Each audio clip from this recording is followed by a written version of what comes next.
আসসালামু আলাইকুম আমার আপুরা ভাইয়ারা, আপনারা কেমন আছেন? আমি আলহামদুলিল্লাহ ভালো আছি আপনাদের দোয়ায়। আমি আজকে একটা সবজি রান্না করব, ডাঁটা শাক দিয়ে, কাঁঠালের বিচি দিয়ে আর মসুরের ডাল দিয়ে। প্লিজ প্লিজ আমার সাথে সবাই থাকুন এবং আপনারা আমার রান্নাটা দেখতে থাকুন। আমি এখন একটু লাল মরিচের গুঁড়া দিয়ে দিচ্ছি, হলুদের গুঁড়া দিয়ে দিচ্ছি, আমি এখন মশলাটা দিয়ে দিচ্ছি।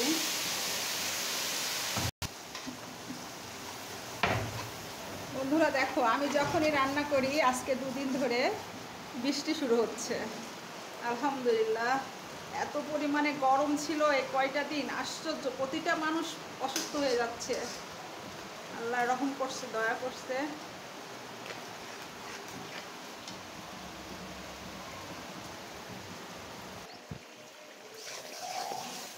আমি মশলাটা কষাচ্ছি সবজির জন্য, কারণ কাঁঠালের বিচি আছে তো বন্ধুরা, না মশলাটা একটু কষিয়ে না দিলে খেতে ভালো লাগবে না।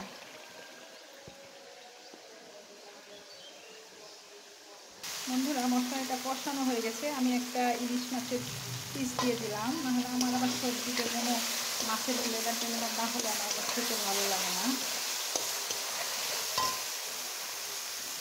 বন্ধুরা মশলা থেকে তেল ছেড়ে দিয়েছে, আমি এখন সামান্য একটু পানি দিয়ে দেব।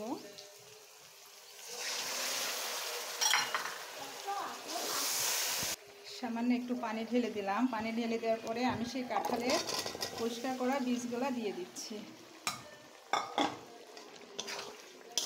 দিয়ে কাঁঠালের বীজটা সুন্দর মতো বোনা করে নেব। সুন্দর করে না বোনা করলে খেতে ভালো লাগবে না। কাঁঠালটা সুন্দর মতো বোনানো হয়ে গেছে,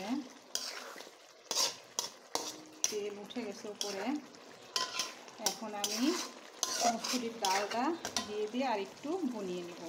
বন্ধুরা সুন্দর মতো কাঁঠালের বিচিটা ভোনা করা হয়ে গেছে, এখন আমি সিদ্ধ করে রাখা মসুরির ডালটা দিয়ে দিচ্ছি।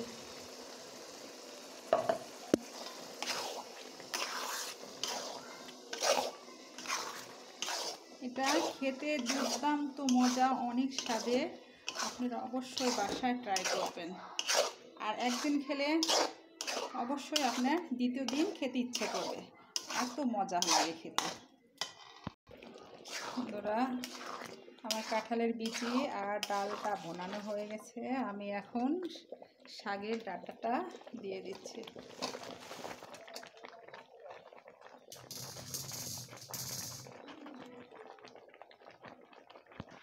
এখন আমি সুন্দর মতো শাকের ডাঁটাটা আর কাঁঠালের বীজ ডাল একসাথে সুন্দর করে আবার একটু কষিয়ে নেব।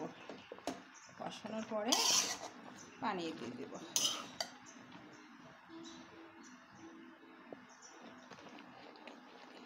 এটা আমি কিছু সময়ের জন্য কষাতে রেখে দিই, চুলাটা মিডিয়াম আঁচে রেখে আর ঢেকে দিই।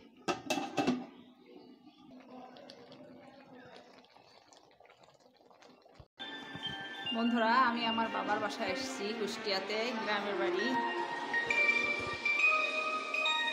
আজকেও সুন্দর বৃষ্টি হচ্ছে। বন্ধুরা আমার এটা কষানো হয়ে গেছে, সেই যে কাঁঠালের বিচি, মসুরির ডাল আর শাক ডাঁটা দিয়ে, এটা দুর্দান্ত অসম্ভব মজার একটা খাবার। আমি খুব মিস করি ঢাকাতে এই ডাঁটাগুলা পাওয়া যায় না। আমার খুব ফেভারিট ডাঁটাগুলা খেতে। আপনি মাছ মাংস থাকলে আপনি ওটা খাওয়াবার দিয়ে এই ডাঁটাটা শুধু চিবোতে থাকবেন, এত এত টেস্টি। ততক্ষণে ডাঁটাটা সিদ্ধ হয়ে যাক বন্ধুরা, আমি একটু ঢেকে দিই, না ঢেকে দিলে তো সহজে সিদ্ধ হবে না।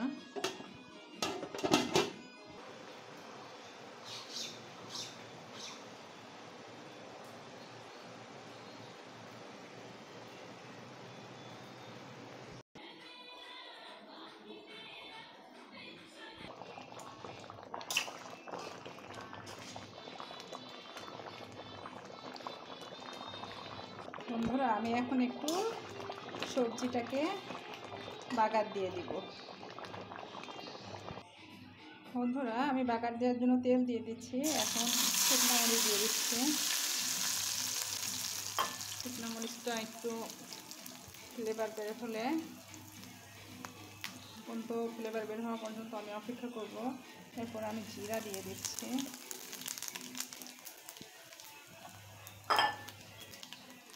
এরপর জিরার ফ্লেভার চলে এসছে, এখন আমি রসুন দিয়ে দিচ্ছি। পেঁয়াজ দিয়ে দিলাম।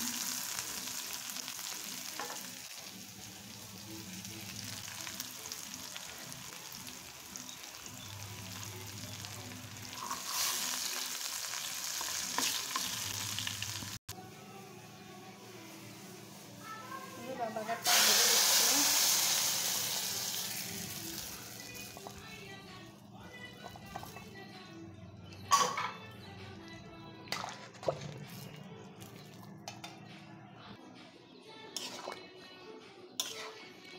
এই সবজিটা ডাল ডাল হয়ে থাকবে, ডাল, বিচি, শাক, ডাঁটা, এমন করে খেতে অনেক টেস্টি।